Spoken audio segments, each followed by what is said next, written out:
પૃથ્વી પર આવીને બધું કરી કાઢ્યું છે.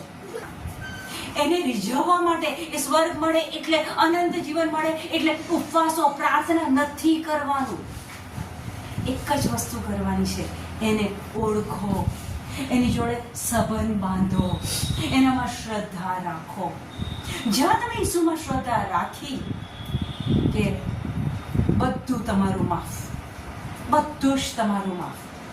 હું ને તમે જાણીએ છીએ કેટલા પાપો કર્યા છે, ખૂબ સારો દેખાડો કરી દઈએ છીએ, પણ આપણને ખબર છે ઈશ્વરની આજ્ઞાની વિરુદ્ધની કેટલી બાબતો આપણે કરી છે.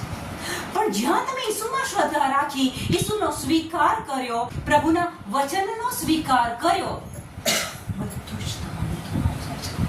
યશાયા 44:22 કહે છે કે મેં તારા પાપોને વાદળની જેમ વિખેરી નાખ્યા છે, ધુમ્મસની જેમ હટાવી દીધા.